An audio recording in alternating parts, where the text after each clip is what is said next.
우리 법회는 수행 법회죠. 마음은 보통의 마음이죠. 여러분, 보통의 마음은 수행하고 싶어 할까요? 테레비, 유튜브 다시 한번 볼 수 있어요. 수행도 유튜브 다시 한번 볼 그런 마음으로 하면 정말 좋을 것 같아요. 유튜브는 그냥 한순간도 안 세고 다시 한번 볼 수 있습니다. 가능할 것 같아요. 야구 3시간 하죠. 야구 3시간 봐요. 야구 3시간 보듯이 수행도 3시간 할 수 있으면 얼마나 좋을까요? 보통 우리 마음, 보통 우리 마음이 수행하고 싶어 할까요? 보통 우리 마음은 수행하고 싶어 하지 않습니다. 그래서 수행이 힘들어요. 욕심으로 뭘 하듯이 수행을 그렇게 하지 못해요. 오직 수행하고 싶어 하는 마음은 지혜의 마음밖에 없습니다. 여러분이 가끔 수행하다가 마음이 아주 좋을 때 갑자기 마음에서 이런 생각이 납니다. 야, 이거 정말 좋다. 이거 계속해야지. 이거 정말 좋아. 이거 계속해야지. 이런 마음이 생겨나요. 이게 지혜가 수행을 원할 때 이런 마음이 생깁니다. 우리가 여기서 하고 있는 법회는 수행 법회입니다. 우리 수행이 10년차이다 보니까 오늘 이런 이야기 좀 기본적인 건 한 이유는 처음 보는 분들이 좀 있어서 이야기합니다. 우리 법회는 수행 법회예요. 수행은 하는 것이죠. 수행은 하는 것이요. 우리가 10년차 수행을 해요. 10년차 수행, 지혜명상은 말이 많은 수행입니다. 지혜명상은 말이 많은 수행이요. 그래서 말을 참 많이 합니다. 그렇지만 말은 말일 뿐이고요. 이 모든 것을 여러분 스스로, 여러분 안에서 발견해 가야 합니다. 지혜명상은 내가 하는 것이고요. 내 안에서 다 찾아가야 할 일이에요. 여러분이 내 말 1년 내내 듣고 내 법문 하루에 10시간씩 계속 돌려서 듣고 법문을 달달 외우고 그래봐야 아무 소용없어요. 그래봐야 아무 소용없습니다. 여기서 아무 소용이 없다는 것은 어떤 의미의 아무 소용이 없는가? 여러분이 행복한 데 있어서 아무 소용이 없어요. 여러분이 고통 줄어듦에 있어서 아무 소용이 없습니다. 여러분이 진짜 알면 여러분 안에서 샘솟아 오를 거예요.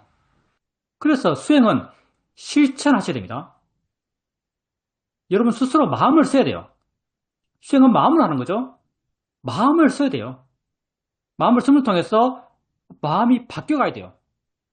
우리 수행의 방법이 가볍게 알아라, 대상을 쉽게 바꿔라, 가볍게 알아가다 보면 점점 가벼워져요. 가벼워지는 것, 뭐가 가벼워질까요? 대상이 점점 희미해질까요? 아니면 마음이 점점 가벼워질까요? 마음이 점점 가벼워집니다. 수행을 해나갈수록 점점 가벼워져요. 점점 마음이 변해가는 거죠. 이게 마음이 변하는 거예요. 마음이 여러분 아닌가요? 물론 이론적으로는 대상과 마음이 함께 나요. 대상과 마음이 함께 일어남이 나죠. 근데 대충 우리가 판단한 나 자신, 대충 우리가 이해하는 나 자신은 마음이 나죠. 판단하고, 괴롭고, 울고, 기뻐하고, 생각하고, 맛보고, 냄새 맡고 다 마음이 하는 거예요. 마음이 어떻게 좋아지죠? 마음아 좋아져 하면 좋아지겠어요? 어떻게 마음을 좋게 할 수 있을까요? 마음이 모든 것인데. 마음이 모든 것이에요. 여러분 삶에서 추구하는 게 뭐예요? 행복인가요? 행복이 뭐겠어요? 행복한 마음이 있을 때의 상태예요. 기쁨을 경험하고 싶으세요? 어떨 때 기쁠까요? 기뻐하는 마음이 있을 때 기뻐요. 어떨 때 보람될까요? 보람된 마음이 있을 때 보람돼요. 뭘 경험하는가 중요하잖아요. 세상에서 사람들이 판단하기에는 뭘 가지면 행복해? 뭐가 되면 행복해? 이런 말을 많이 해요. 근데 정말 그럴까요? 정말 뭘 가지면 행복할까요? 그 순간 살짝 행복할지도 모르겠어요. 왜냐하면 그 순간에 행복한 마음이 생길 수 있으니까. 근데 세상에서의 행복, 세상에서 행복은 내 바깥의 조건의 변함을 통해서 생긴 행복이라 합시다. 사실은 고통이지만 사실은 욕심의 마음의 만족의 상태거든요. 근데 뭐 세상에서 이걸 행복이라 하니까 세상의 행복은 내 바깥의 조건이 변함을 통해서 생겨나는 마음의 조건이에요. 내 바깥의 조건이 변함을 통해 생겨나는 마음의 조건. 행복이라고 부르는 조건. 행복해요. 근데 이 행복은요, 그 반대편에 고통을 수반한 행복이죠. 무슨 말인가? 내가 정말 3년 동안 저축해서 정말 갖고 싶어 했던 벤츠를 샀어요. 3년 동안 그냥 구두쇠처럼 살았어. 내가 정말 갖고 싶어 했던 벤츠 자전거를 샀어요. 사와서 싹싹 닦고 왁싱하고 깨끗하게 해서 우리 집 대문 앞에 세워놨어요. 샀을 때 엄청 마음이 기뻤어요. 방에 들어가서 누웠습니다. 잠이 올까요? 잠이 올까요? 어떤 생각이 들면서 잠이 안 올까요? 누가 지나가면서 긁으면 어떡하지? 이런 생각 안 들까요? 학생이 지나가면서 동전으로 끌고 안 갈까? 내가 남겨두고 있는 기록폭이 너무 작지 않나? 헬스 아마 나가볼걸요. 아마 한 번은 나가볼 겁니다. 옆차가 너무 가까이 붙지 않았나? 무슨 말이에요? 세상의 행복의 조건, 내 바깥의 조건의 변함을 통해서 생성되는 마음의 조건, 이런 조건들은요, 그 반대편의 극단을 함께 갖고 있어요. 여러분이 행복한 때는요, 마음이 행복할 때 행복합니다. 행복한 마음이 진짜 행복해요. 다 모든 게 마음이에요. 여러분 삶의 조건이 여러분의 보람, 가치, 의미, 이런 여러분 삶의 어떤 내용들을 채운다고 생각하지만요, 안 그렇습니다. 사실은 오직 마음의 문제예요. 그러면 이렇게 좋은 마음으로 어떻게 바꾸겠어요? 세상에서 우리 일반적인 사람들의 활동 속에서 어떻게 마음이 좋아지지? 하면 아마 답이 없을 겁니다. 어떻게 마음이 좋아지겠어요? 우리 수행은 마음이 좋아지기 위한 아주 구체적인 방법을 제시합니다. 가볍게 알아요. 바르게 수행하면 점점 가볍게 알아요. 어떻게 점점 가볍게 알 수 있을까요? 마음이 바뀌기 때문이에요. 대상을 쉽게 바꿔가요. 처음에는 잘 안 바뀌어요. 마음이 막 끈적끈적해요. 직전 알던 대상에 마음이 눌러붙어 있는 것 같아요. 근데 마음이 가벼워지는 것과 더불어서 조금씩 대상을 쉽게 옮겨요. 좀 더 쉽게 옮겨요. 좀 더 쉽게 옮겨줘요. 좀 더 빨리 옮겨요. 더 빨리, 더 쉽게, 더 가볍게 옮겨요. 나중에는 하나 알면 내가 알려지 않았는데도 내가 하나 알았을 때 다른 게 이미 드러나 있어요. 다른 게 이미 알아지고 있어요. 다른 게 알아졌다는 것은 다른 마음이 이미 일어났다는 거죠. 이거 어떻게 가능하겠어요? 마음이 변했기 때문에 가능한 거죠. 이런 성질의 변화, 이걸 우리는 노력이라고 이름 붙이고 있습니다. 가벼워지는 것, 물러나는 것, 이걸 우리는 고요함이라고 이름 붙이고 있어요. 이렇게 마음이 변해갑니다. 여러분 마음은 변할 수 있어요. 여러분의 정체성을 가장 구체적으로 정의하고 있는 마음의 조건, 그 마음들은 변해갈 수 있습니다. 근데 아무리 내 법문 듣고 아무리 8만 4천경을 달달 외우더라도 마음은 안 변해요. 여러분이 실천적으로 변하는 마음을 계속적으로 훈련해 가야 돼요. 가볍게 알고 쉽게 더 옮기고, 그리고 자연이차. 자연이차는 게 뭐겠어요? 나랑 상관없다는 거예요. 지가 지 조건 속에서 지를 하고 있는 거예요. 불교에서는 보통 이걸 무화라고 부르죠. 대상을 알면서 화를 알든지 느낌을 알든지 봄을 알든지 소리를 알든지 그것을 대상으로 자연의 이차라고 발언견을 일으켜줘요. 해보십시오. 그럼 마음이 가벼워져요. 그것 또한 마음이 변해요. 이렇게 마음이 변합니다. 소리에 대해서 느낌에 대해서 알아지는 거지, 대상일 뿐이지 라고 발언견을 일으켜줘 보세요. 마음이 변합니다. 가벼워지는 걸로, 부드러워지는 걸로. 이렇게 여러분 마음은 변할 수 있어요. 수행을 한다는 것은, 특히 초반기에 수행을 한다는 것은 결코 쉽진 않아요.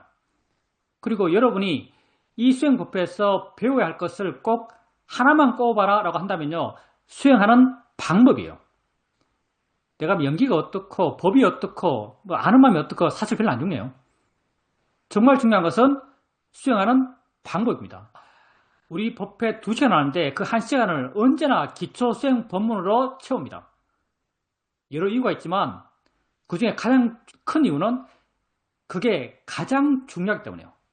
왜냐하면 기초 수행 법문이 수행하는 방법을 이야기하고 있는 파트거든요. 그러면 여러분이 기초 수행 법문 100번, 1000번 들으면 수행할 수 있을까요? 나는 수행할 수 있을 것 같은데 내가 할 수 있는 최선을 다했거든요. 정말 내가 할 수 있는 최선을 다했다고 생각합니다. 근데 실제로 수행하는 사람들은요, 여기 잘 못하더라고요. 법문 아무리 들어도 수행을 잘 못해요. 우리가 만만치가 않습니다. 우리의 어리석음이 만만치가 않습니다. 여러분이 독서 100독이면 의기장이라고 책을 100번 읽으면 뜻이 저절로 드러난다. 이건 사실 같아요. 관념적인 내용들은요, 정말 100번 읽으면 의미가 드러나요. 근데 수행은요, 100번 들어도 의미가 안 드러나요. 수행과 관련된 이야기는요, 아무리 100번 들어도 의미가 안 드러나요. 왜냐하면 추구하는 바가 달라요. 그래서 우리가 이해하는 이해를 특별히 통찰이라고 이름 붙이고 있죠. 반야라고 이름 붙이고 있어요. 우리의 어리석음이 만만치가 않습니다. 보통 사람들, 보통의 지능과 마음의 날카로움을 갖고 있는 우리는요, 세상의 이야기에 있어서는 엄청 예민하고 날카롭고 이해가 깊어요.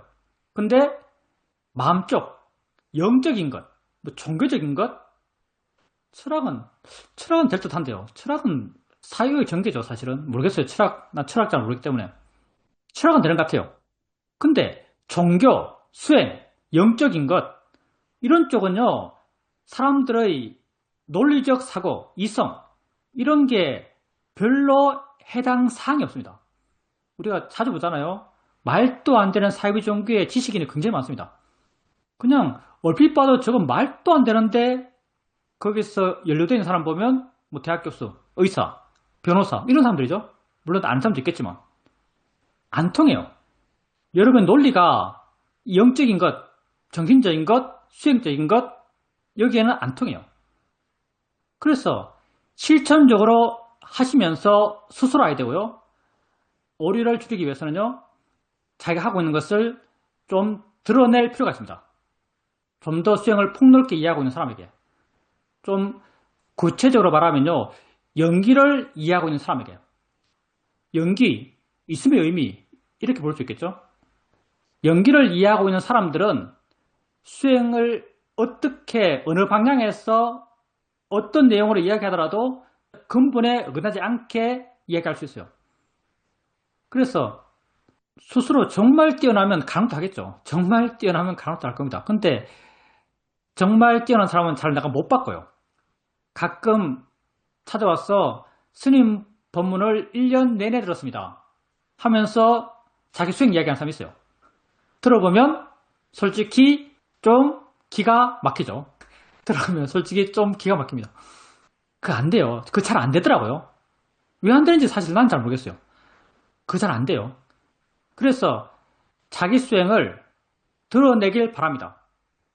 그리고 만약에 내가 너무 내성적이고 수행을 드러내는 게 꼭 내 인간적 가치, 인간적 수준을 다른 사람에게 보여주는 것 같아서 도저히 말 못하겠다.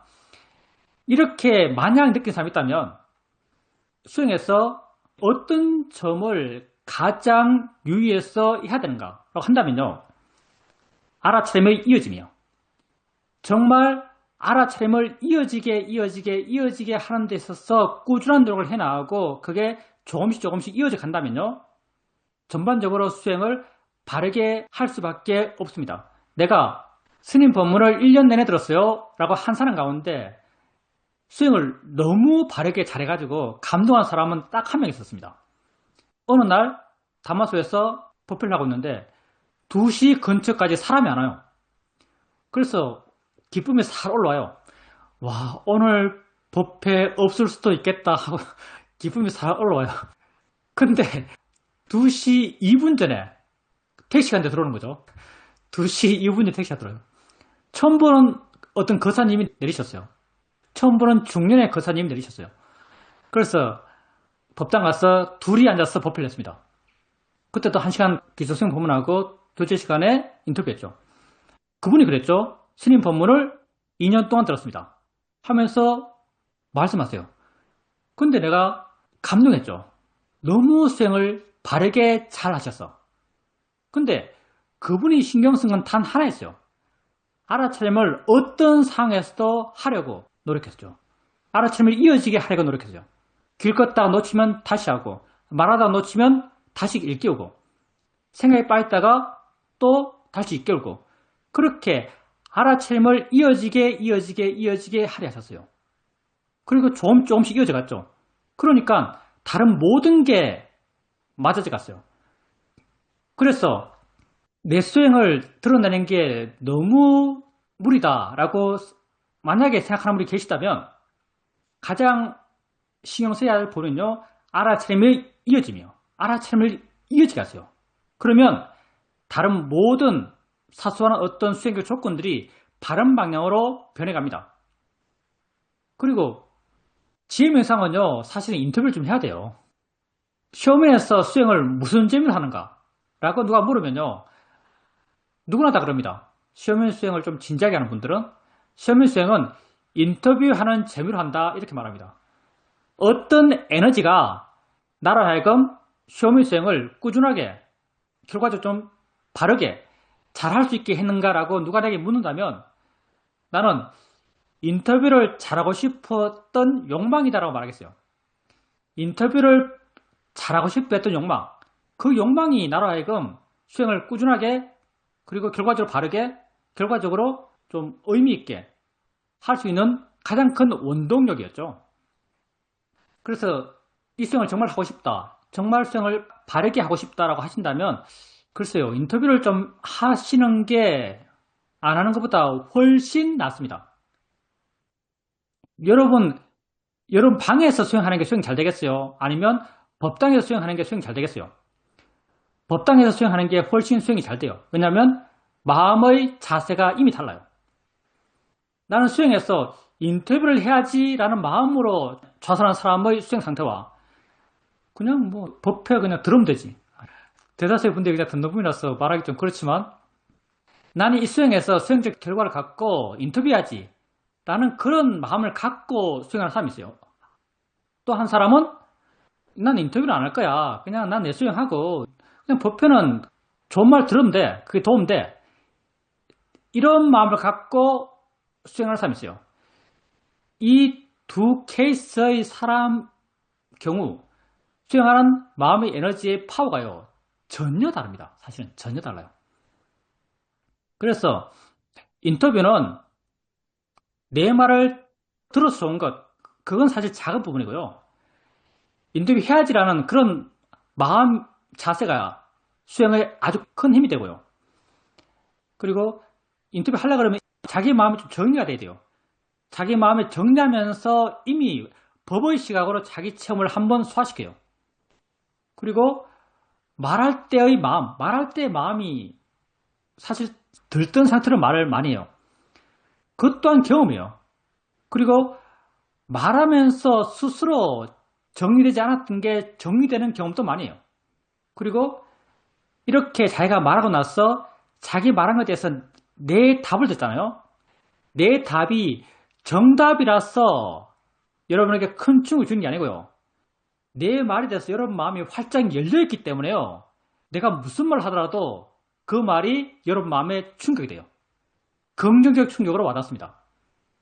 다른 사람 인터뷰 때 내가 하는 말보다 자기 인터뷰에 내가 하는 말이 여러분에게 훨씬 더 큰 충격이 돼요. 왜냐하면 마음이 그렇게 열려있거든요.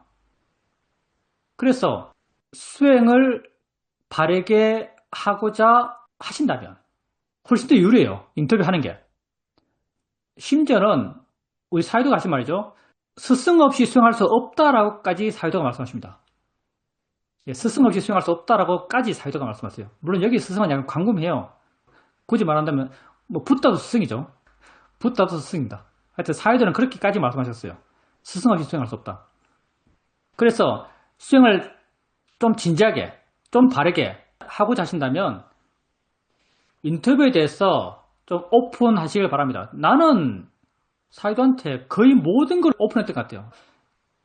부끄러운 것들, 그런 것들도 별로 꺼리낌 없이 말했어요. 여러 대중 앞에서. 그게 큰 힘이 되었다고 생각합니다. 다시 말하지만 이 수행은 하는 겁니다. 수행은 하는 거예요. 하는 것은 마음으로 하는 거예요. 기본적으로 우리 마음은, 번뇌 가득한 우리 마음은 수행하기 싫어요. 여러분이 수행의 옳음에 대해서, 도움됨에 대해서 우선은 사회적으로 이해되고요. 그 이해를 바탕으로 해서 우선은 좀 노력해야 돼요.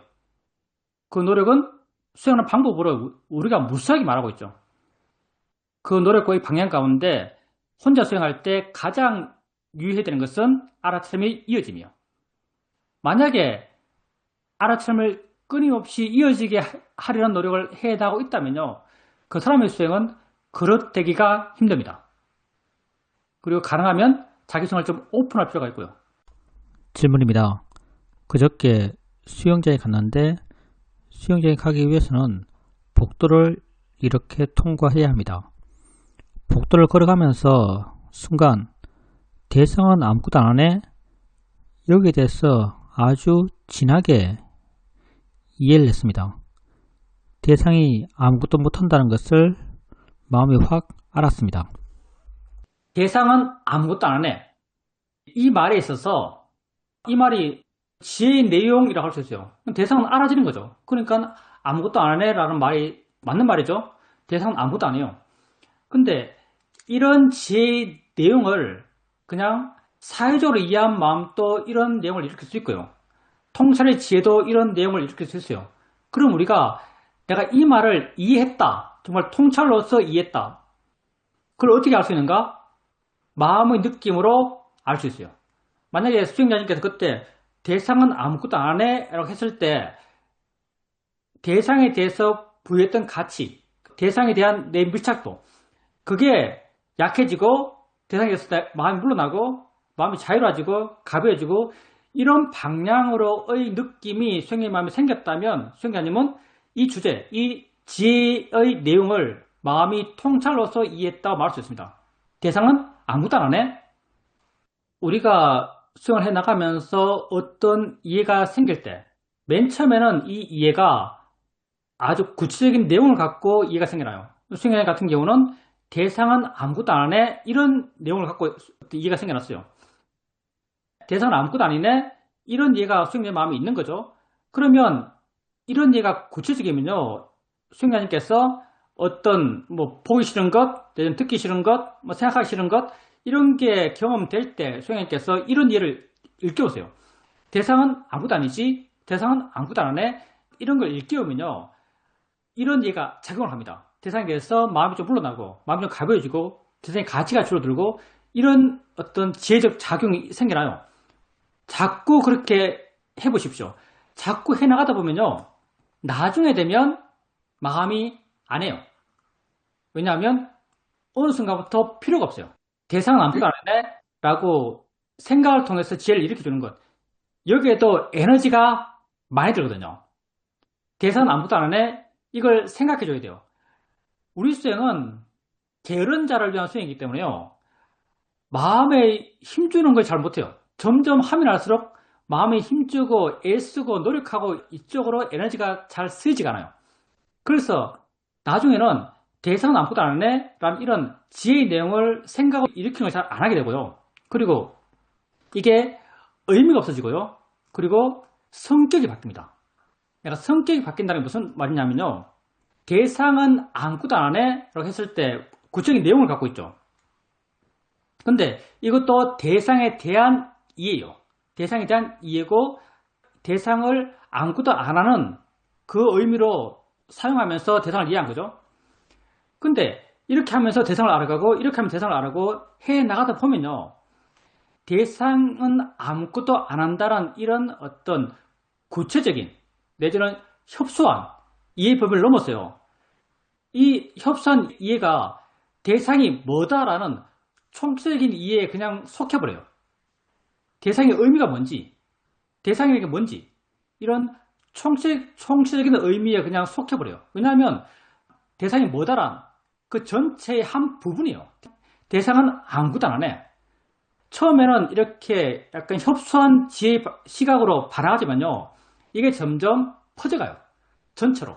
그러면서 대상이 뭐다라고 그렇게 이해한 그런 총책 이해에 속해버리고요. 수행자님께서 나중에 대상은 아무것도 안 해라고 구체적인 생각을 안 해줬다 했어요. 대상은 아무것도 안 해라는 구체적인 생각을 안 했다 하셨는데 구체적인 생각을 안 해줄 때도 생긴 이해, 그 생긴 이해는요. 대상은 아무것도 안 한다는 구체적인 내용을 갖고 있는 그런 이해가 아니고요. 그냥 알았을 때 뭔지, 대상이 있다는 게 뭔지, 대상의 의미가 뭔지 이런 걸 이해한 약간 전체적인 이해였을 겁니다. 그래서 그 이해가 약하다면요. 대상은 아무것도 안 해 라는 이런 이해를 일으켜주고 알아낸 대상에서 이걸 투사하고 하겠지만 이렇게 대상은 아무것도 안 해 라는 이런 이해를 일으키지 않더라도 이런 이해가 있다면요. 일으킬 필요가 없어요. 그냥 그 방향으로 보면 되고요. 그리고 점점 지혜의 내용이 일반성을 띄어갈 겁니다. 일반성이라고 하는 것은 아까 내가 말했던 대상이 뭐다는 것, 있다는 게 뭐다는 것. 난 내가 말로서 설명하는 일반성의 끝판왕은 내 수준에서 지혜의 내용으로서 일반성의 끝판왕은 있다는 게 뭐다는 것. 이거예요. 있다는 게 뭐다는 것. 있다는 게 뭐다는 것. 이게 내가 표현할 수 있는 일반성의 끝판왕입니다. 하여튼 그렇게 점점 이해들은요. 일반성을 띄어갈 겁니다. 그래서 너무 구체적인 내용을 갖고 있는 이해에 집착할 필요 없어요. 그 이해를 끝까지 잡고 있을 필요 없습니다. 질문입니다. 저도 처음에는 인터뷰를 하는 것이 너무 부담스러웠지만 지금은 인터뷰하는 것의 유익함을 아주 잘 알게 되어서 계속 인터뷰를 하려고 합니다. 스님께서 오늘 또 알아차림이 이어짐에 대해서 말씀하셨는데 저도 알아차림을 이어지게 하려고 많은 노력을 하고 있습니다. 처음에는 알아차림을 힘주어서 해 나가려 했고 이 힘줌을 통해서 자꾸 알아차림을 잊어버리고 놓치기 때문에 거기에 대해서 불만족이 생겼다라고 말씀드렸습니다.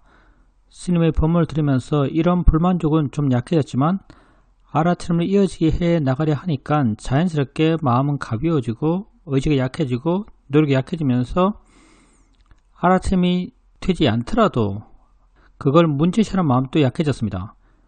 그러니까 힘을 주었을 때는 뭔가 하는 것 같지만 쉽게 끊어지고 힘을 주지 않았을 때는 뭔가 이어지는 듯 하지만 놓쳐버리는 알아차림이 되지 않아도 마음에 별로 경각심이 없는 이 두 상태에서의 균형점을 찾는 것이 중요한 것 같습니다. 스님께서 기초수행 법문을 하고 있을 때 저는 아는 마음을 계속 앓고 있었습니다. 아는 마음을 알고 스님 법문을 듣고 있었는데 들으면서 하나 꽂혔던 게 뭐냐면 아는 마음에 대한 이해가 깊어지면 알아진 대상에 대한 이해 또한 더불어 함께 깊어진다 이 말이었습니다. 그 순간 나는 지금 내가 전체적으로 안다는 것을 이해하고 있는데 그럼 내가 알고 있는 아는 마음과 함께 있는 알아지는 대상은 뭐지? 라고 했을 때 대상이 전혀 내게 인지되지 않았습니다. 마음에 와닿지 않았습니다. 그럼 도대체 내가 전체적으로 아는 마음을 이해하고 있을 때 그때 대상은 뭐지? 이런 의문이 들었습니다. 수행자님이 아는 마음을 알 때 아는가 묻고 확인하거나 아니면 지금은 그렇게 안 묻겠죠. 그냥 약간의 방향성을 갖고 보면 안다고 이해돼요. 뭐가 있다고 이해돼요. 그 있다고 이해되는 건 약간 구체적이에요. 근데 알잖아요. 우리가 그걸 안다고 말해요. 알면 당연히 알아진 게 있겠죠. 그럼 그때 알아진 것은 뭔가? 알아진 것은 수행자님이 몰라요. 알아진 것은 모르잖아요. 뭐 굳이 말한다면 알아진 것은 그 알아지고 있는 모든 것이에요. 사실은요. 근데 알아지는 모든 것은 사실 다 관념들이죠.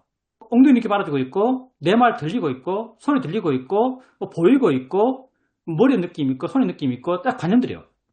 아는 마음은 법이잖아요. 아는 마음은 아는 성질이에요. 그러면 알아지는 것도 성질이겠죠.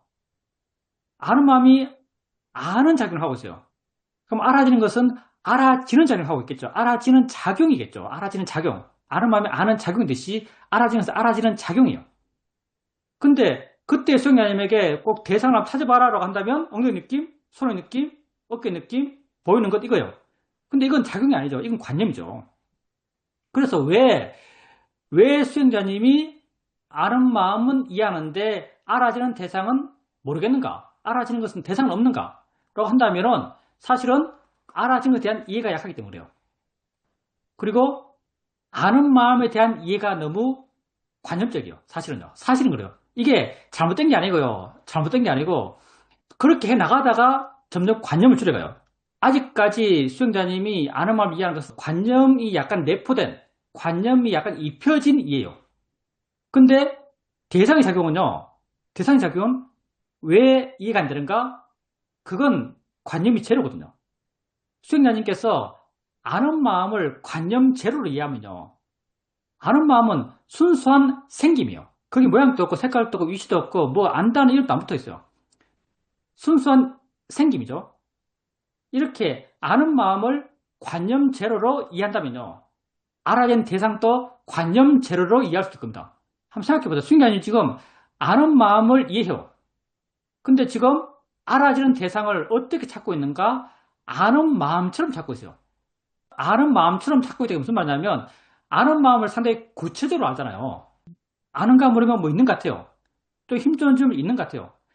알아낸 대상도 아는 마음이 지금 현재 갖고 있는 이 구체성, 똑같은 구체성을 갖고 있는 알아낸 대상을 찾아요. 근데 알아낸 대상은요, 실제 알아낸 대상은 그런 구체성이 없습니다.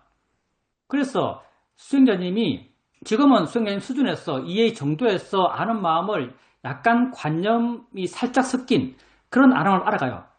그런 구체성이라고 볼 수 있고요. 이런 약간의 구체성을 갖고 알아가는데 이런 구체성이 점점 약해지고 점점 순수한 성질, 순수한 작용, 순수한 있음 이런 방향으로 이해 나가는 어떤 과정 속에서 알아들은 대상에 대한 이해도 생겨날 겁니다.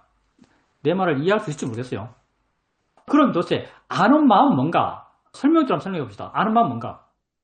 아는 마음이죠. 우리가 작용이라고 해요. 작용. 작용이라고 그래요. 작용이라는 말 자체가 과연 적당한가 하면 그것도 좀 애매해요. 왜냐하면 작용이라 하면 이걸 밀어요. 이게 작용이잖아요. 힘의 작용이죠. 밀면 여기서부터 여기까지 움직임이 있어요. 여기서부터 여기까지 움직임이 있죠. 그래서 작용이라 하면요. 뭔가 약간의 관념을 이미 갖고 있어요. 한다 그러면요. 어느 정도의 변화가 있는 것처럼 느껴요. 근데 알뭐 일어나면 생각해 본다면요. 보여주고 있어요. 우리가 보여준다고 할 때도 여기 있는 게 이렇게 쭉 오면서 보여지는 것처럼 느껴져요. 근데 내가 보기 전에 보여진 게 있을까요? 없죠. 이성격을 좀 알아요. 보기 전에 보여진 게 없어요. 보여진 게 없다는 게 무슨 말일까요? 보여진 게 없다는 게 어떠한 공간, 어떠한 거리, 작용을 할 때 약간 밀리는 변화, 이게 하나도 없어요. 이걸 불교에서는 찰나라고 부르죠. 찰나의 생김이 있어요. 반짝하고 사라졌듯이 찰나의 생김이 있어요. 대상도 그냥 찰나의 생김이요. 이걸 우리는 이해하기 쉽게 좀 느려서 알아지는 것 이렇게 불러요. 근데 알아진 것 거기는 이미 관념이 내포되어 있죠. 왜냐하면 이렇게 알아진 거거든요. 아는 것도 마찬가지죠. 알아지기 전에 아는 게 있을까요? 없어요. 두 개가 순간 부딪혔어요. 순간 만났을 때 아는 게 있어요. 아는 것도 아는이 없어요. 아는 것도 찰나의 생김이요. 이 둘이 부딪히는 그 찰나의 생김만 존재해요. 찰나의 생기는 말도 사실 어울리지 않겠죠. 그냥 찰나의 생김이요. 그러니 수행자님이 아는 마음을 계속 알아가고 아는 마음을 이야기하는 의지가 줄어들고 해나가다 보면 점점 아는 마음, 마음의 일어남, 마음의 존재, 마음의 있음, 작용의 의미 이런 것에 대해서 수행자님이 원하든 원하지 않든 이해가 생겨갑니다. 이런 이해가 깊어져 가다 보면요. 대상의 찰나의 생김 이게 연기잖아요. 이것이 있으므로 저것이 있었어요. 이것이 있으니까 저것이 있다는 그것에 대한 이해가 마음에 저절로 생길 거예요. 지금은 왜 대상이 이해 안 되는가? 마음은 관념을 섞어서 이해하고 있는데 대상은 여전히 그 찰나의 생김이기 때문에요. 대상 쪽에는 관념이 안 섞이니까. 그래서 지금 수행자님이 이해하고 있는 마음에 대한 이해 수준에서 대상을 찾으니까 대상이 없어요. 근데 뭐 대상은 구하지 말고요. 마음만 구하면 됩니다. 마음을 더 쉽게 이해하고 더 자연스럽게 이해하고 더 노력 없이 이해하고 해나가다 보면 대상에 대한 이해가 생길 겁니다. 그게 곧 연기에 대한 이해입니다. 그리고 알아차림을 이어지게 하기 위해서 힘을 줘요. 힘을 주는 건 우리가 힘 좋은 마음이 힘센 것처럼 느끼는데 사실 힘 좋은 마음은 연약한 마음이에요. 힘 좋은 마음은 쉽게 풀어줘요. 그래서 알아차림을 이어지게 해 나가려고 하는 이상 알아차림이 이어지지 않아요. 이게 참 아이러니하지만 알아차림을 이어지게 해 나가려는 이상, 나가려는 마음이 있는 이상 알아차림은 절대 이어지지 않습니다. 근데 수행 과정에서 우리가 이어지지 않더라도 알아차림을 이어지게 해 나가려는 노력을 해야 돼요. 그걸 통해서 자연스러워져 가야 되고 힘이 빠져져 가야 되고 힘을 안 줘야 되고 노력하지 않는 방향으로 나아가야 돼요. 근데 노력하지 않게 되면 또 놓친 상태에서 게을러요. 이게 균형이 모호하죠. 근데 이렇게 해나가야 돼요. 그리고 다시 돌아와서 해나가고 하다가 놓치고 또 빠져있다가 돌아오고 이렇게 해나가는 과정 속에서 우리가 뭘 이해하는가? 법을 이해해요. 수행자님께서 아는 마음을 이해해요. 아는 마음을 좀 더 법답게 이해해요. 점점 더 법답게 이해해요. 법답게 이해하는 걸 경전에서는 있는 걸 있는 그대로 안다 이렇게 말해요. 아는 마음을 있는 그대로 알아요. 그러면 어떤 마음이 생길까요? 관심의 마음이 생깁니다. 아무리 커져도 아무 상관없는 마음이 관심의 마음이에요. 관심은 내가 관심 갖는 게 아니에요. 관심의 마음이 조건되어서 스스로 일어나서 스스로 자기를 해요. 그래서 궁극의 알아침이 이어지면요. 관심이 끌고 가기 때문에 이어져요. 수행 과정에서는 가볍게 하려고 그러고 힘 안 주면서 하려고 그러고 이어지게 하려고 그러고 또 놓치고 돌아오고 그런 과정에서 이런 과정이 다 내 노력이 줄어드는 과정이죠. 내 노력이 줄어드는 과정에서 조금씩 아는 마음을 좀 더 있는 그대로 알아가요. 다시 말하면 처음에 아는 마음을 알기 위한 노력을 하죠. 아는가 묻고 알려고 그러고 마음을 두려고 그러고 노력을 할 때 아는 마음을 가장 있는 그대로 알지 못해요. 아는 마음을 안다는 그 기준에서는. 근데 수행의 노력이 줄어들고 이어지기 위한 노력이 줄어들고 내 에너지가 약해지고 그런 과정이 아는 마음을 이해하는 데 있어서는 좀 더 아는 마음을 있는 그대로 이해해가는 과정입니다. 노력하지 않으면서 애쓰지 않으면서 이해할 때 좀 더 있는 그대로 이해해요. 근데 있는 그대로 이해하면 이해할수록 관심이 생겨나요. 결국 그 관심이 알아침을 이어지게 나갑니다. 그러니까 지금 수행자님이 할 수 있는 걸 하셔야죠. 질문입니다. 스님께서 본문에서 마음의 순발력이라고 말씀하셨는데 그 말이 마음에 확 꽂힙니다.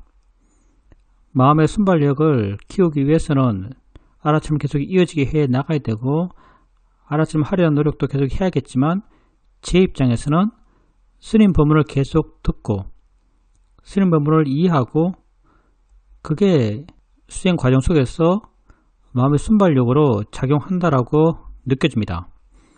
그리고 스님께서 법문을 시작하기 전에 내 법문을 단지 하나의 소리로 들어라 이렇게 말씀하시는데 스님 법문을 단지 소리로 들으면 그 내용을 잘 모를 텐데 내용에 집중해서 내용을 이해하기 위한 노력을 하면서 그렇게 들어야 하지 않나라고 생각하는데 왜 그 법문을 단지 소리로 들어라 라고 말씀하시는지 궁금합니다. 제가 인터뷰할 때 내가 하는 말들을 잘 듣다 보면 한숨을 자주 씁니다. 한숨 쉬는 나를 보면서 약간 불만족스러운 마음도 생깁니다. 그러면 한숨을 쉴 때 그 쉰다는 것을 알면서 빠르게 감사한 마음을 일으켜서 하면은 한숨 쉬는 마음이 약해지지 않을까라는 생각을 하게 됩니다. 내가 수행을 하면서 가장 인상적인 수행적 체험은 옛날에 도곡동에서 수행을 할 때 한 번은 빨랫감을 들고 건져들어 갈 때 걸어가면서 순간 이게 바로 나지 라는 그런 예가 마음에 확 생겼습니다. 그걸 통해서 마음이 확 변했고 마음 느낌이 아주 상쾌한 마음이 되었습니다. 이게 바로 나지라고 했을 때 사실 정확한 풀어 설명할 수 있는 그런 건 없습니다. 단지 그때 이게 바로 나지라는 것이 확 알아졌습니다. 그렇게 생각해 보면 나의 존재란 것이 원인과 결과의 이어짐이고 원인 결과가 이어지는 그 과정 속의 한 순간이 바로 그때 그 순간의 나였고 이렇게 생각하니까 이게 바로 나지라는 것이 원인 결과 이어짐이라고 이해가 됩니다. 그 순간에 내가 나다. 이게 나지라고 하셨어요. 사실은 이게 나지라고 했을 때 수영님이 알았던 자기 존재에 대한 이해, 그게 진짜고요. 지금 수영님이 말씀하신 것, 내가 업이 있고 업이 이어져 오고 있고 그 업의 결과로서 행동하고 있고 말하고 있고 반응을 받고 있고 뭐 이게 다 포함되어 있다. 이런 어떤 사유적인 생각, 이런 사유적인 생각은 그냥 사유적인 것이고요. 내 입장에서는 그때 수영님이 직관적으로 수영님에게 와닿았던 자기 존재에 대한 어떤 이해, 이게 내지. 말로 표현해 본다면은 현재 일이 있는 것, 뭐 느낌 있고 소리 있는 것, 이렇게 현재 일이 알고 있는 것, 이런 것을 확인하면서 마음에 와닿았던 거죠. 이게 나지. 했을 때 성령의 마음에 뭔가 이해 느낌이 있었을 거고요. 그렇게 이해했기 때문에 마음이 풀렸을 거예요. 마음이 자유로웠을 거예요. 마음이 깨끗해지고 청량해지고 이해가 마음을 그렇게 바꿔놓는 거죠. 그때 성령님이 자기 존재, 현재에 있는 자기 존재에 대해서 어떤 이해를 한 거죠. 그래서 거기에 사유적인 걸 별로 붙일 필요 없어요. 그냥 내가 이해한 거예요. 근데 또 아셔야 될 게 뭐냐면 이런 이해의 함정이 뭐냐면요. 사람들이 이게 통찰진데요. 우연히 마음의 조건이 맞았어. 오래 균형이 맞았어. 아마 수행을 계속 하셨고 이어지고 계셨겠죠. 이어지는 과정에서 오래 균형이 맞았어. 강한 이해가 마음에 생겼어요. 이해가 생겼을 때 그 이해로 마음이 충만하고요. 뭐 100% 완벽한 이런 느낌이 들어요. 나중에 생각해보면 와 그때 정말 이해가 깊었어. 근데 왜 지금은 그런 이해가 안 생기지? 이런 생각을 많이 합니다. 그런 이해가 왜 안 생기지? 이런 이해를 많이 해요. 그때 아주 깊은 이해를 했었고 지금은 그런 이해가 없다? 그만큼 이해가 깊지 않다? 이런 생각을 하기 쉬워요. 왜냐하면 그때 마음이 워낙 깨끗하고 뭐 느낌이 달랐으니까. 근데 이렇지 않다는 걸 아십시오. 이렇지 않다는 걸 알아야 돼요. 무슨 말이냐면요. 지혜가 순간 확 생겼을 때 그때는 그 지혜의 내용으로 마음을 꽉 채우고 있기 때문에 그때 내가 생각하는 그 지혜는요 100%예요. 완벽히 안 듯한 느낌이 생겨나요. 내가 맨 처음 모아있던 이해가 생겼을 때 시험을 수행할 때죠. 나는 모아있던 이해가 생겼을 때 그 이해의 내용을 나는 아무것도 안 해 이런 내용으로 그 이해를 표현했어요. 나는 아무것도 안 해. 이걸 그때 그 순간 화가 났죠. 순간 100%였어요. 내가 없다는 것에 대해서 명확하게 이해됐죠. 내가 없다는 걸 100%안 듯한 느낌이 들었어요. 그 이후로 내가 모아에 대한 이해를 그렇게 강하게 한 적이 있는가 하면 별로 없어요. 근데 내가 수행하잖아요. 수행이 뭐겠어요? 수행이 끊임없이 모아를 확인하는 게 수행이에요. 그 이후에 내가 그렇게 강력하게 모아에 대한 이해를 해본 적이 없지만 모아를 확인하려고 그러면 언제나 모아에 대한 이해가 있었어요. 지금도 봄을 알면서 모아적 측면에서 이해하려고 그러면 그런 이해가 있어요. 생긴다고 이해하고 있으니까. 근데 내가 그때 100% 완벽히 안 듯이 느꼈던 그 지혜 수준, 그리고 지금 내가 그냥 두리뭉실하게 알고 있는 듯이 느낀 지금 현재 내가 갖고 있는 모아에 대한 지혜 수준, 뭐가 높은가? 지금이 훨씬 높아요. 비교도 안 돼요. 지금 내가 모아에 대해서 그때보다 훨씬 더 깊이 이해해요. 수행자님께서 옛날에 내 존재에 대해서 명확히 이해할 때가 있었어요. 근데 그때는 그 지혜가 100%라서 아주 분명하고 아주 명확하고 아주 완전히 안 듯이 느껴졌어요. 근데 지금은 내가 뭐지? 내가 정말 나를 이해하고 있나? 내가 뭔지 이해하고 있나? 라고 해보면 뭔가 좀 흐리멍텅해 보이고 뭔가 명확하지 않고 그렇게 느끼지만요. 수행자님이 그 이후로 꾸준히 수행하셨고요. 그 이후로 10년이지 않고요. 그 이후로 꾸준히 수행하셨고요. 수행이라는 게 뭔가 끊임없이 자기를 확인한 거예요. 느낌 알고, 소리 알고, 생각 알고, 맛 알고, 냄새 알고 했던 게 다 끊임없이 자기를 확인했던 거예요.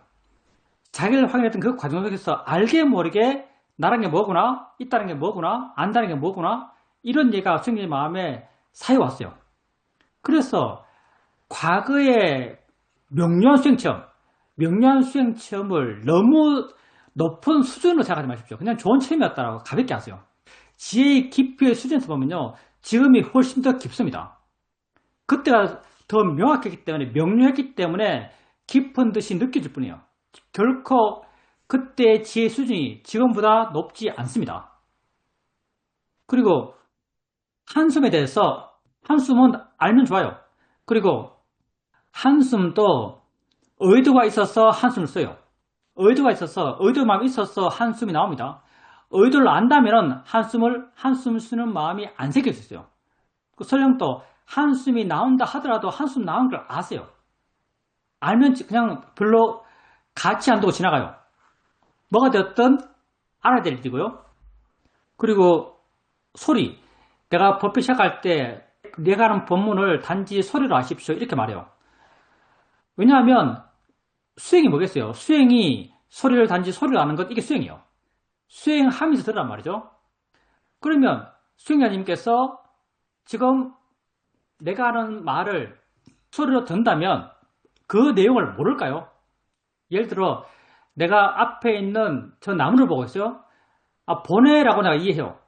보네라고 내가 이해하면 저걸 나무라고 모를까요? 나무라고 알아요. 만약에 내가 보네라는 것을 이해하기 위해서 아주 강하게 애쓴다면, 보는 거야, 보는 거야, 보는 거 맞지, 보는 거 맞지, 이렇게 아주 강하게 애쓴다면은 나무라고 이해하는, 나무라고 아는 마음이 약해질 수 있어요. 마찬가지로 소리일 뿐이지, 소리야. 내 몸 들으면서 소리야. 소리를 소리로 이해하기 위해서 아주 강하게 애쓴다면 내가 하는 말의 의미가 안 와닿을 수 있어요. 그렇지만 수행이 좀 능숙하고 소리를 소리로 아는 것이 어렵지 않고 그렇게 소리를 가볍게 알고 소리로 이해하기 위해서 노력이 별로 필요 없는 사람, 그렇게 수행에 능숙한 사람은요, 소리를 소리로 알더라도 내용은 또 내용대로 합니다. 왜냐하면 내용하는 마음은 지가 알아서 내용을 알아요. 내가 포크레인 소리 들을 때 그걸 소리라고 이해하더라도 그게 포크레인지도 압니다. 사이도가 이걸 갖고 사이도 이렇게 말했죠. 관념은 관념의 일을 하고 지혜는 지혜의 일을 한다. 그래서 소리로 알라 해서 내용을 몰라라는 말이 아닙니다. 내용은 저절로 알아지기 때문에 수행적 노력의 방향은 소리를 단지 소리로 아는 그 방향이다라는 것을 말로 그렇게 말한 거죠. 그리고 내지적 순발력은요, 수행자의 말도 일련이 있습니다. 내 법문을 많이 들으면요, 법문 내용에 대해서 마음이 와닿고요. 그리고 법문 내용에 대해서 또 관심도 생기고요. 그리고 일상의 삶에서 수행할 때 내 법문과 연관된 삶의 체험을 하게 되면 법문이 떠올라요. 이 떠오를 때 이 떠오르는 마음을 순발력이라고 말할 수 있습니다. 이 순발력 맞아요. 이제 근데 내가 기초 수행 법문에서 말하는 순발력은요, 대상을 알아채는 순발력이에요. 대상을 아는 순발력. 그래서 내가 하나 알았을 때 다른 걸 더 쉽게 알면 순발력이 좋은 거죠. 다른 게 더 쉽게 나타나면 그게 순발력이 좋은 거예요. 그래서 수행자님이 말씀하신 그것도 순발력이지만요, 내가 기초 수행 법문할 때는요, 대상을 알았지만 하는 그 순발력, 대상을 더 쉽게 아는 순발력, 대상을 더 빨리 아는 순발력, 대상을 더 쉽게 바꾸는 순발력, 이런 순발력을 말하고 있는 거죠. 이런 순발력은 내가 대상을 갖고 노력을 통해서 개발할 수가 있어요. 근데 수행자님 말씀하신 것도 순발력이지만요, 그건 수행적 노력을 개발할 수 있는 게 아니에요. 우발적으로 생깁니다. 법문 많이 듣고 축적 많이 해서 지식 많이 쌓고 관심도 좀 생겨서 어떤 경험 속에서 유사한 경험에서 들었던 내용이 떠오르면서 이거지라고 떠올라요. 순발력 맞아요. 그렇지만 이런 순발력을 어떻게 노력해서 개발할까요? 이건 의도적으로 개발할 수 없어요. 이건 그냥 생기는 거예요. 우발적으로 생겨요. 근데 가볍게 알고 쉽게 바꾸고, 가볍게 알고 쉽게 바꾸고, 이건요, 순발력을 개발하기 위한 구체적인 노력이 있고요. 이 노력을 통해서 순발력이 아주 구체적으로 개발돼요. 그래서 수행하는 방법으로 존재해요. 그래서 가볍게 알고 쉽게 바꾸는 것, 이게 순발력을 키우는 노력의 방향이에요. 이건 노력의 구체적인 형태가 존재해요. 그리고 이런 노력을 우리가 할 수 있어요. 수행자님 말씀하신 것은 순발력이지만 그걸 더 순발력 있게 개발하기 위한 구체적인 방법은 사실 없어요. 우발적으로 생기는 거죠. 그래서 내가 기초 수행 법문에서 말했던 그런 순발력은 대상을 알아가는, 대상을 더 쉽게 알아가는 그 순발력을 말합니다. 질문입니다. 요즘은 자기에 대해서 수용하는 마음이 더 좋아진 것 같고, 그리고 알아차림이 없을 때 알아차림이 없다라고 하는 순간 수행의 상태가 자연스럽게 전체적으로 다 돌아옵니다. 한 번은 설거지를 할 때 씻으려는 마음이 있고 씻으려는 동작이 있고, 마음이 일어나고 물질이 생겨나고 또 물질을 통해서 또 마음이 생겨나고, 이게 끊임없이 원인 결과로 이어지고 있다라고 알아졌고, 이게 아주 재밌게 생각되었고 관심이 있어서 계속 지켜봤습니다. 식사를 할 때도 이런 원인 결과 이어짐을 알아가고, 또 오늘 스님의 법문을 들으면서도 이런 원인 결과 이어짐이 신기하고 재밌어서 계속 지켜봤습니다. 가끔은 눈에 프리즘 현상이 생기는데, 프리즘 현상이 생기면 사물을 제대로 볼 수 없습니다. 그러면 사실은 좌선을 하면 됩니다. 좌선을 1시간 정도 하고 나면 이 현상이 사라집니다. 근데 이게 왜 생겼지라 생각해보면, 내가 뭔가 좀 무리를 하고 나면 이런 현상이 더 쉽게 생깁니다. 내가 바깥으로 경영을 하러 가면 1시간, 2시간, 심지어 3시간까지도 경영을 합니다. 이렇게 했을 때 약간 내 몸에는 무리된 것이 있었다라고 생각됩니다. 이렇게 몸이 무리하니까 프리즘 현상도 생기는구나 라고 생각합니다. 그래서 적당한 정도를 아는 것, 이게 정말 중요하구나 라는 것을 한번 생각해 보게 됩니다. 수행 쪽 고민을 해보셔야죠. 수행을 바르게 하는 것, 바른 방향 향해 나아가는 것, 이게 목적이라 할 수 있으니까요. 뭐 얼마나 경영할 것인가? 글쎄요, 이게 프리즘이 안 생기는, 눈이 정상인, 눈에 어떤 무리가 안 가는 그런 상태를 준비하기 쉽지 않지 않을까요? 왜냐하면 이 정도 하면 괜찮고 이거 넘으면 문제가 돼. 이런 게 없지 않을까 싶어요. 프리즘 생기는 것도 약간 우발적이지 않나 싶은데요. 뭐 3시간 경영하면 생긴다. 만약에 기준이 있다면 그렇게 하겠죠. 사실은 기준이 있다면 그렇게 할 거예요. 근데 글쎄요, 기준이 그렇게 없지 않을까 싶어요. 모르겠어요. 이제 수행자님께서 자기를 관찰해 보셔야죠. 그리고 적당한 선이 만약 알아진다면은 그 적당한 선을 지켜야겠죠. 만약에 아는데도 더 한다면 그건 욕심일 수도 있습니다. 하여튼 이건 제가 잘 모르겠어요. 그리고 설거지를 해요. 설거지할 때 뭐 손을 뻗고 뭐 물을 묻히고 물에 손 느낌 생기고 해요. 그때 의도가 생기면 몸이 가고, 이제 마음이 일어나면 물질적 변화가 있고, 이 수행자님께서 순차적이라고 말씀하셨어요. 순차적이라고 말씀하셨어요.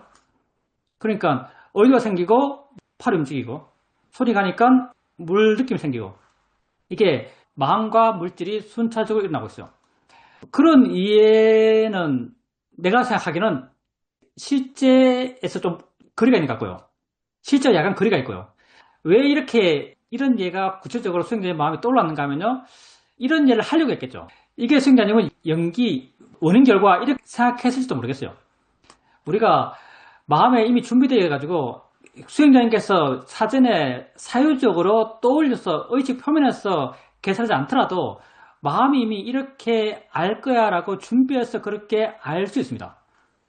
그래서 이게 아주 명확한 원인 결과 이어짐이죠. 마음이 생기고 몸이 움직이고 몸이 물질이죠. 마음이 있고 물질이 있고 마음이 있고 물질이 있고. 근데 법은 안 그래요. 실제는 안 그렇습니다. 아까 다른 분하고 얘기했지만 물질과 마음은 함께 있어요. 그러니까 시간의 경고에서 하나의 마음, 하나의 의도가 있고, 다음 어떤 몸이 움직이고 물에 닿고, 이 모든 순간순간에 마음과 물질이 함께 있어요. 대상과 마음이 함께 있죠. 봄이 있으면 봄이 일어나요. 보는 마음과 보여준 대상이 함께 있어요. 찰나에 함께 찰나적으로 생겼다 사라지는 거죠. 그래서 이런 어떤 시간의 경과인과, 이건 내 이해의 한계인지 모르겠어요. 내 이해의 한계 맞아요. 난 12연기적 이해를 못해요. 12연기적 이해는 내게 없어요. 무슨 말인가 하면 12연기는 앞에 거는 그냥 무명이 있고 행이 있고 이건 뭐 전생 거니까요. 넘기고 뭐 식이 생기고 명색이 생기고 촉이 생기고 느낌이 생기고 수가 생기고 수에서 애육이 생기고 애육에서 유가 생기고 유에서 뭐 담생이 있죠. 이런 순차적인 시간의 순차를 따라 생기는 인과, 여기에 대한 이해는 없어요. 사실은요. 왜냐하면 나의 변명입니다.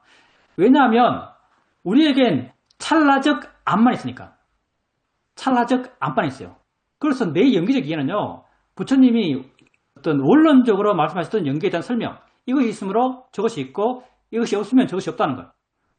보는 마음이 있으니까 보이는 대상이 있고, 보이는 대상이 있으니까 보는 마음이 있어요.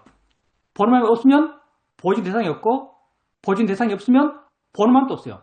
여기에 대한 이해는 내가 명확히 있다고 말할 수 있습니다. 난 연기를 이렇게 이해해요. 이 순간의 연기를 이해해요. 이 순간에 있음의 연기를 이해하는 거죠. 있음의 의미, 있음의 가치, 여기서 난 연기를 찾아요. 그래서 내가 이해한 연기는 이것밖에 없어요. 그래서 수행자님에게 이런 얘기를 하는 겁니다. 수행자님께서 이해한 게 12연기적 이해인지 모르겠어요. 수행자님 지금 시간의 경과를 통해서 마음과 물질의 교차됨, 순차적 이어짐, 이걸 말씀하고 계시거든요. 그러니까 이게 12연기적 측면에서의 연기적 설명인지도 모르겠습니다. 근데 나는 그게 가능한가라고 살짝 의심해요. 물론 경기에 나오니까 의심한다면 좀 약간 이단적인데, 내가 이해한 건 내게 일정을 통해서 자연스럽게 이해된 연기는 그게 아니거든요. 그냥 찰나에 있음의 의미, 대상과 마음이 함께 있음, 물질은 언제나 마음과 함께 있다는 것, 그 이치를 이해하고 있어요. 난 이게 진짜, 다시 말하지만 내 이해 수준에서 말하고 있는 겁니다. 내 이해 수준에서는 이게 진짜지라고 생각하고 있어요. 이게 진짜 연기지라고 생각하고 있습니다. 그래서 수행자님께서 마음이 생길 때 그냥 그 생김의 의미, 난 이거 생김이라 말하는데, 생겼다면 이미 대상과 마음이 함께 있어요. 있다면 이미 함께 있는 거죠. 함께 없으면 있을 수가 없어요. 그래서 그걸 경험할 때 그냥 그 찰나에 있음의 의미, 있다는 것의 의미, 그 의미가 곧 연기적 의미죠. 이걸 알아가는 것, 그게 바르다고 말할 수 있을까요? 그게 바르지 않나, 내 입장에서는 바르지 않나 생각합니다. 그리고 만약에 억지로 마음 내서 그 있다는 것을 좀 구체적으로 쪼개서 알아보자 라고 해서 에너지를 일으킨다면 마음 쪽을 이해하려고 그러면 마음 쪽 이해되고요. 뭐 아는가? 안 해? 안다는 이해되고요. 알아지네? 라고 이해하려 해도 그 이해가 돼요. 근데 의지 없는 나는요, 한쪽을 이해하려고 할 때는요, 마음의 의지를 일으켜야 돼요. 아는 쪽을 이해해야 아는 쪽이 이해되고요. 알아지는 쪽을 이해하려 해야 알아지는 쪽이 이해돼요. 근데 이해하려는 마음이 없으면 있다는 게 통째로 알아져요. 그러면서 그 안에 깔려있는 게 있음의 의미를 이해한, 난 있음의 의미를 이해했다, 이걸 연결한 이해라고 생각하고 있어요. 그래서 그냥 있음의 의미를 계속 알아가는 것, 그게 연기를 계속 확인해 가는 것이라고 나는 생각하고 있습니다.